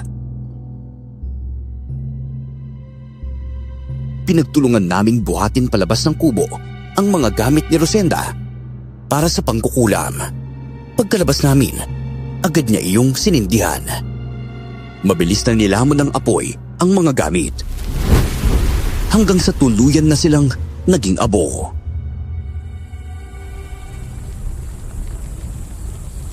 Kasabay ng pagkatupok ng mga gamit na yan, masusunog din mamaya ang katawan ni Macario. Ma'am, umalis na po tayo. Hindi tayo ligtas dito eh. Kahit mapatay niya si boss, paano yung mga tauhan niya? Susunod sila sa utos, kahit patayin tayo. Huwag kang matakot. Nakahingi na ako ng tulong sa bayan, sa mga pulis. Ako mismo ang nagsabi sa kanila kung gaano kababoy ang asawa ko. May ipinakita rin akong ebidensya, kaya naniwala sila sa akin. Alam kong darating sila. Dito ko sila pinadiretso. Natatakot talaga ako sa maaaring mangyari eh. Ayun na! May nagpaputok na mula sa gubat papunta rito! Ayan na sila. Sina Macario. Nagpapaputok sila para takutin tayo. Dito tayo sa labas maghintay. Mas delikado sa loob ng kubo. Ay, ano pang oras darating ang pulis na sinasabi niyo? Marife, ayaw mo bang makita kung paano mamatay ang lalaking bumaboy sa'yo? Ang paghihiganti ko ay hindi lang para sa sarili ko, kundi para sa ating lahat. Maya-maya, isa-isang lumitaw ang mga tauhan ni Macario. Nakatutok sa amin ang mga baril nila, kaya napayakap ako kay Lola. Nanginginig sa takot. Pinakahuling dumating si Macario. Kahit blapnos at halos punit-punit na ang balat niya, nagawa pa rin niyang makapasok sa kagubatan. Rosenda! Bakit ka nakapagtulungan sa kanila? Ha? Tama na, Macario. Panahon na para tapusin ang lahat ng kasamaan mo. Pagod na ako sa pagiging sunod-sunuran sa'yo. 10 taon na kong nagtiis sa ginawa mong impyerno sa buhay ko. Hayop ka! Ako pa talaga ang hayop! At ikaw, Felipe, bakit ka nakipagkampiya sa kanila, ha? Halika nga rito. Kunin mo ang baril mo at tapusin mo ang traitor na yan! Ayoko na maging kakampi mo! Ginawa ko ang lahat para maprotektahan ka. Pero sa isang pagkakamali ko lang na hindi ko naman ginawa. Gusto mo na kaagad ako ipapatay? Sinuktan mo pa ako? Nadala lang ako ng galit ko, Felipe. Huwag mo nang utuhin ang apo ko. Hindi na magbabago ang pasya niya. Ganun ba? Mas gusto mo lang mamatay kasama nila, Felipe? Ikaw, Rosenda, wala kang kwentang asawa! Sana pinatay na lang talaga kita! Kung hindi lang dahil sa yaman mo na hindi mo pa nilipat sa pangalan ko, matagal ka nang nakabaon sa lupa! Alam ko naman yon. Kaya nga, gumawa ako ng paraan para magkaganyan ka. Magbabago na talaga ako, Rosenda! Sabihin niyo na kung sinong kumulam sa akin para mapagaling niyo na ako! Ako, Macario. Ako ang kumulam sa'yo. Nagtaka pa si Macario at nagawa pa niyang tumawa matapos sabihin ni Rosenda na maganda yun. Pero habang nasa kalagitnaan siya ng pagtawa, bigla siyang napasuka ng itim na dugo kasama ang malalaking sinulid na kumakalas mula sa loob ng katawan niya. Ngayong gabi matatapos ang pambubugbog mo sa akin, Macario. Ano? Ha? Anong gagawin mo? Ipapapatay mo ko sa mga tauhan mo? Sige! Gawin mo! Utusan mo silang patayin ang asawa mong matagal mo nang inaapi! Rosenda! Bakit? Bakit mo nagawa sa akin to? Bakit hindi ko alam na isa ka palang mangkukulam? Itinago ko talaga sa iyong lahat mula sa simula. At ngayong gabi, ito ang una at huli kong pagkakataon na mangulam ng tao. Si Marife. Ilang beses na kitang kinausap, pinakiusapan, na huwag mo siyang gagalawin. Hindi siya tulad ng mga babaeng dinadala mo sa bahay. Pero hindi ka nakinig. Nakikita kong sarili ko sa kanya. Dahil ako man, ginahasa mo bago mo ko ginawang asawa. Basta kang babae ka! Pati sarili mong asawa, kukulamin mo! Para nagkampiyan sila! Oo, dahil ayoko ng ibang tao ang papatay sa'yo. Gusto ko, ako mismo ang tatapos sa lahat ng kasamaan mo. Napalunod si Macario sa lupa dahil bigla na namang uminit ng sobra ang katawan niya. Kiniskis niya ang balat niya sa damuhan para bang umaasa siyang mababawasan kahit kaunti ang init na pumapaso sa kanya. Yan ang nararapat sa'yo! Napakabaho mong tao! Kay tagal mong hinanap kung sino kumulam sa'yo. Yun pala, kasama mo lang sa iisang bahay. Tama ka! Walang pulis na agad magpapakulong sa'yo. Pero siguradong mamamatay ka sa kulam. Yan ang sakit na wala kang lunas. Di kahit anong ebidensya. Paparating ng mga pulis, Macario. Alam na nila ang lahat ng kababuyang ginawa mo sa mga babaeng naging katulong natin. Kaya sila umaalis dahil ginagahasa mo. Kaya sila nananahimik dahil binabayaran mo at tinatakot ang pamilya nila. Isa ako sa makakapagpatunay na totoo lahat yan. Ako ang inuutusan mo maghatid ng pera, di ba? Ako rin ang pinapapunta mo sa bahay nila para takutin ang mga pamilya nila. Hindi! Ang balat ko! Unti-unting nalalabdos! Ang laman ko, tumiliit! Para na ako nagiging bato! Oo, matutupok ka hanggang mamatay ka. Wala ka ng kawala. pang hinihintay nyo? Parilin nyo sila! Patayin nyo silang lahat! Naghanda na ang mga tauhan ni Macario para barilin kami. Pero biglang dumating ang mga pulis. Pinalibutan nila ang mga tauhan ni Macario. At sa sobrang takot, mabilis silang sumuko.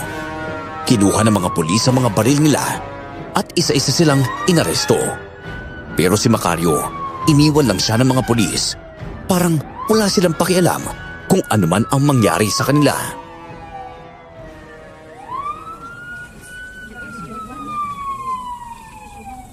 Tamang-tama lang ang dating ng mga pulis ah. Isang segundo na lang. Babalil na sana tayo. Oo. Salamat sa Diyos. Natapos na rin ang lahat ng bangungod na pinagdaanan natin. Ikaw na lang ang natira, Macario. Wala nang magagawa ang mga tauhan mo para iligtas ka sa kulam ko. Minahal kita. Naging mabuting asawa ako. Pero ikaw mismo ang sumira sa kabutihan ko. Rosenda, patawanin mo na ako. Sa lahat ng ginawa ko sa'yo. Pakiusap. Bigyan mo ako ng pagkakataong makabawi. Nagmamakahawa ko. Huli na. Sinunog ko na ang mga gamit ko sa pangungulam. Hindi na kita pwedeng gamutin. At ang katawan mo, kinakain na ng apoy na hindi natin nakikita. Tingnan mo yung mga paa mo. Buto na lang. Wala ka ng pag-asa. Nagsisisi na ako. Sa lahat ng ginawa ko. Huli na para magsisi. Noon ko pa sinabi sa'yo, huwag mong ubusin ang pasensya ko. Binalaan na kita na baka may magawa ako. Bagay na hindi mo iisipin sa akin. Pero tinawanan mo lang ako, di ba? Ang laki kasi ng tiwala mo sa sarili mo. Umalis na tayo dito. Baka humabol pa yung mga tauhan niya eh. Sandali lang. Pagmasdan muna natin kung paanong kainin ng apoy ang katawan ng lalaking ito. Macario, sana kahit kaluluwa mo, hindi na makabalik sa lupa. Sana pati kaluluwa mo, masunog kasama ng katawan mo, hayop ka! Masakit, di ba? Sa totoo lang, kulang pa yan sa lahat ng mga ginawa mo sa mga babaeng nawasak mo. Nangako sa sarili ko na hindi ko ayaw may manakit sa inyo. Pero sobra ako nadismaya sa ginawa mo sa akin, boss. Ngayon, yung taong pilit kong pinoprotektahan, pinagmamasdan ko ng mamatay.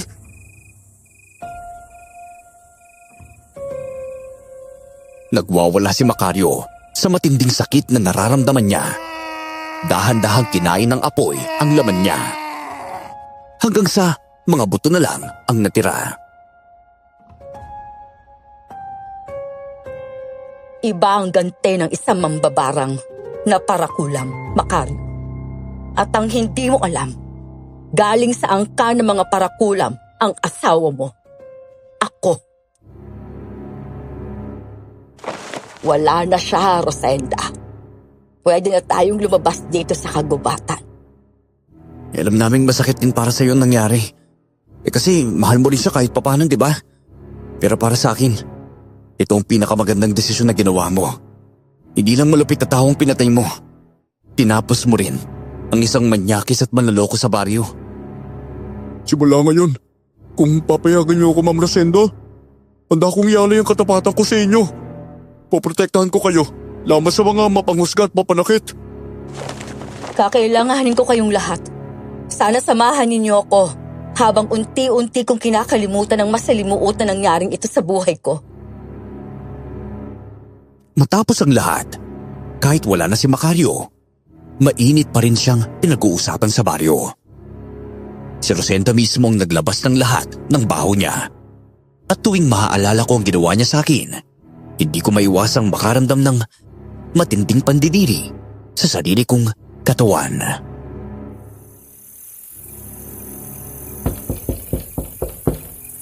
Marife! Marife! May bisita ka, apo! Lalabas na po ako, Lola. Nandito si Christine. May dala siyang bulaklak para sa'yo. Kamusta ka Marife? Umiyak ka pa rin ba hanggang ngayon? Maiiwasan ko ba? Wala pang 2 buwan nang nakalipas na nangyari sa akin eh. Naintindihan ko naman yun. Kung okay lang sa'yo, gusto sana kita makausap eh. Yung tayong 2 lang. Pwede naman. Siya. Pupunta muna ako sa bukid, ha? Iiwan ko na muna kayo. Mabuti na lang at binigyan tayo ni Rosenda na matitirhan. Kahit maliit, kahit papaano hindi tayo nangungupahan. Oo nga po. Kahit ang dami niyo pinagdaanan, hindi pa rin niya ako'y pinabayaan eh.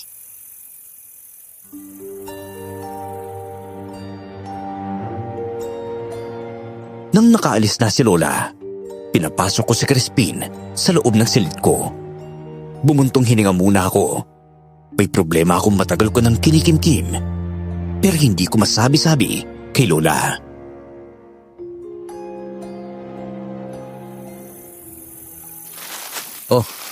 May dala nga pala akong bulaklak para sa'yo tsaka tsokolate. May nabenta kasi akong kopra kanina sa bayan. Naisip kong bilhan ka. Ano bang dahilan? Bakit mo ako binibigyan ng ganito, Crispin? Gusto ko sanang manligaw sa'yo eh. Hindi pwede. Bakit naman? Hindi mo ako gusto? Crispin, simula nang ginalaw ako ni Macario, hindi na ako nadadatnan hanggang ngayon. Iyon ang problema ko. Hindi ko kayang ibuntis ang anak ng demonyong yun. Ano? Oo, hindi ko alam ang gagawin ko eh. Ayoko rin sabihin sa lola ko kasi hindi pa naman kumpirmado ang lahat. Ayoko mag-alala pa siya. Makinig ka, Marife. Kung buntis ka man, grasya naman yun eh. Walang kasalanan ng batang yun sa kahayupan ng tatay niya. Tandaan mo, bawat buhay na nabubuo sa loob ng babae, regalo ng Diyos yun. Pero babalik lang sa akin araw-araw ang ginawa ni Macario. Kung mabuntis ako, yun ang hindi ko kaya. Yun ang hindi ko matanggap. Oo, mahirap kalamutan ang mga nangyari. Oo, pero wala tayong magagawa kundi harapin na lang yun. Abay kung totoong buntis ka, magiging mabuting nanay ka na lang ha. Nandito lang ako. Sasamahan kita. Tutulungan kita makaahon mula sa sakit na yun. Kahit gaano pa katagal.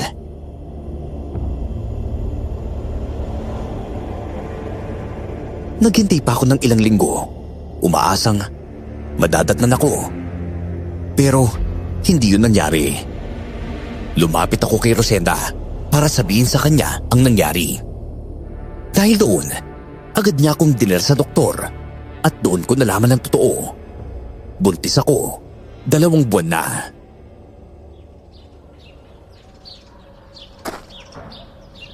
Marife, ayaw mo bang buhayin ang anak ni Macario? Sa totoo lang po, ayoko eh. Sino bang babaeng gustong buhayin ang anak ng rapist niya? Alam kong sobrang sakit na pinagdadaanan mo. At kung hindi lang ako naging duwag noon, baka hindi ito nangyari sa'yo. Nagpatalo kasi ako sa takot ko. Alam mo ba, matagal ko nang pinangarap na magkaanak. Sabi ko sa sarili ko, kahit hindi mabuting tao si Macario, basta may anak lang akong makakasama ko habang buhay. Sapat na. Pero hindi nangyari. Kung tutuusin, swerte ka pa nga. Kahit hindi mo hiniling, nagkaroon ka ng sanggol sa sinapupunan mo. Swerte? Swerte bang tawagin yan kung mula sa panggagahasa ng asawa mong hayop? Naiintindihan ko. At kahit ano pa ang sabihin ko, hindi na mababago ang nararamdaman mo. Lalo na matapos ang lahat. Pero pakiusap, kung ayaw mo sa bata, huwag kang gagawa ng kahit na anong paraan para mawala siya. Ibigay mo siya sa akin. Aampunin ko para hindi ako mag-isa habang tumatanda at para hindi mo na rin bitbitin pa na mag-isa ang trauma mo. Hindi ako nakaimik ng mga sandaling iyon. Inihatid ako ni Rosenda pauwi at siya na rin ang nakipag-usap kay Lola.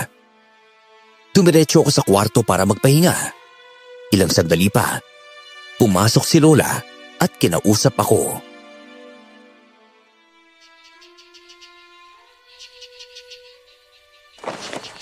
Ang sabi ni Rosenda, buntis ka raw ng 2 buwan. Apo, ingatan mo ang batang yan. Kawawa naman kung may mangyari sa kanya. Sana nga mawala na lang ang batang to eh. Marife, huwag kang magsalita ng ganyan. Hindi mo dapat sinasabihan ng masama ang sanggol na nasa sinapupunan mo. May lihim akong dapat sabihin sa'yo. Ano po yun? Ang tatay mo ay hindi ko tunay na anak. Anak siya ng asawa ko sa ibang babae. Nagloko ang lolo mo noon at nang malaman kong nabuntis niya yung babae, sinundan ko sila. Yung babae, napaka-irresponsable. Itinapon niya ang sanggol, hindi niya alam, binabantayan ko siya. Kaya nang itapon niya ang tatay mo, pinulot ko. Dinala ko sa bahay, inaruga ko, at tinuring ko na sarili kong anak. Ano? Hindi niyo po totoong anak ang tatay ko? Hindi, Apo. Pero kung hindi ko sinabi, hindi mo malalaman, hindi ba? Hindi ko pinaramdam sa tatay mo na hindi siya galing sa akin. At nagkaroon pa ako ng apo na gaya mo. Hindi tayo magkadugo, Marife. Pero mahal na mahal kita. Lola Maxima, totoo po ba talaga yan? Oo. At hindi ko ito sinasabi para saktan ka.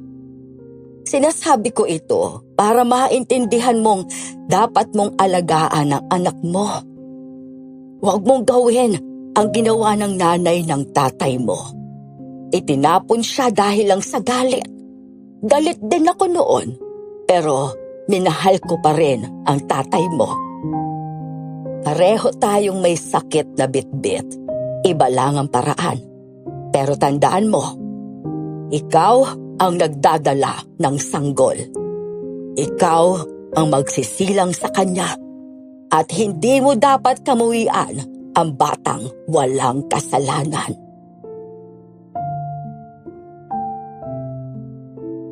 Habang lumilipas sa mga araw, hindi tumigil si Lola sa pagbibigay ng payo sa akin.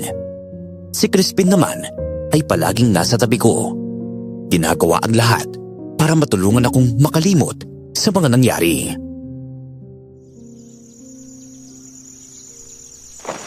Handa akong akuin ng responsibilidad, lalo na sa bata. Basta tanggapin mo lang ako, Marife. Magiging tatay ako sa anak mo. Ganun kita kamahal eh. Talaga ba? Kahit ganito ang nangyari sa akin, mahal mo pa rin ako? Oo. Walang nagbago sa nararamdaman ko.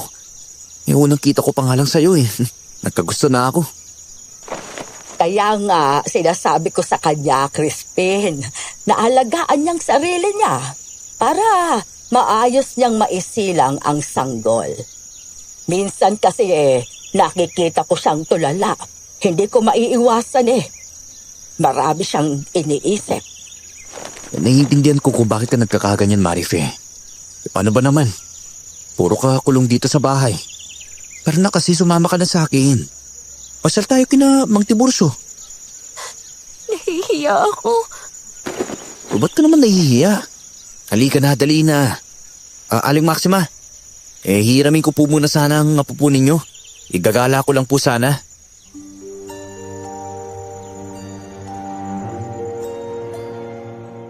Hinila ko ni Crispin palabas ng bahay namin. Bawat taong madaanan namin, napapatingin sa tiyan kong unti-unti nang lumalaki. Pagdating namin sa bahay ni Mang Tiburcio at Felipe, nadatnan namin silang nag-aalmusal.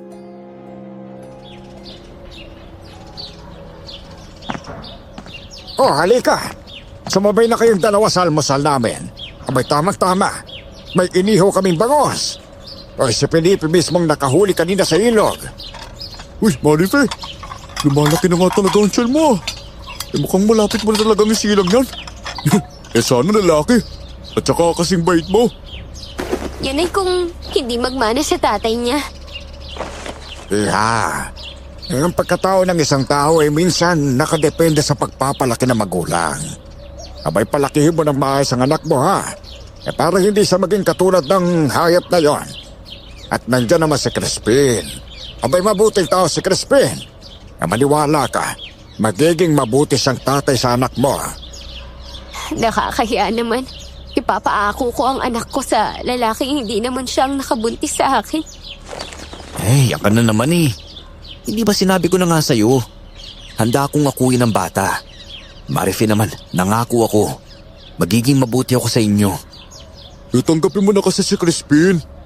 Napakabuti niyang tao eh. Maniwala ka sa akin. Mas kilala ko yan.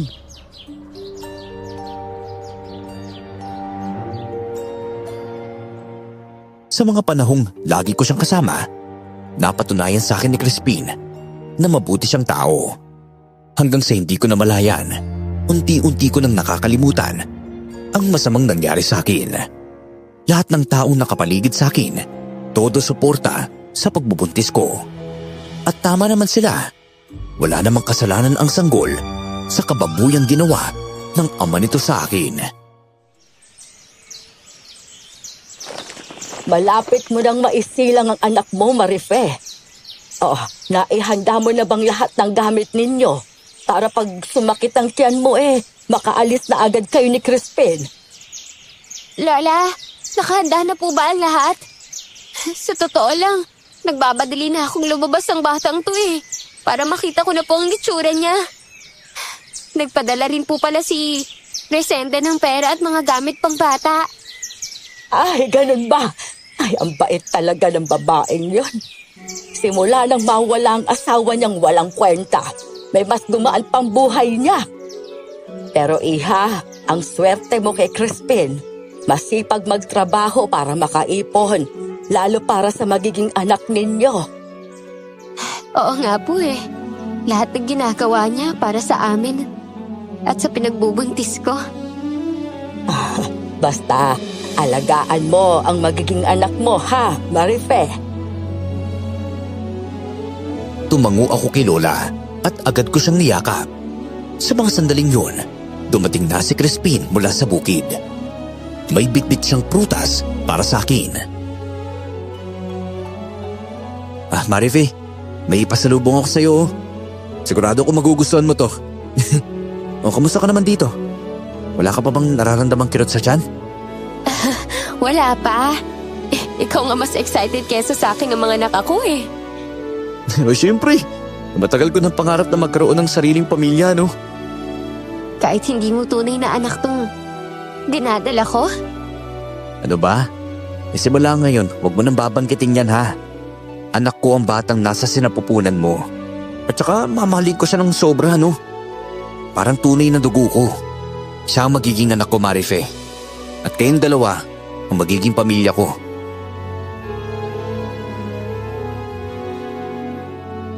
Dahil kay Crispin at kay Lola, tuluyan akong nakabangon at nakalimot sa mga nangyari. Isinilang ko ang anak kong lalaki at inako siya ni Crispin na parang tunay niyang anak. Sa kasalukuyan, kasal na kami ni Crispin at nasundan pa ng dalawa ang anak ko. Isa siyang napakabuting tatay at ni minsan, hindi ko nakita na iba ang turing niya sa panganay ko. Hanggang dito na lamang po ang aking kwento. Maraming salamat po at more power sa inyong channel.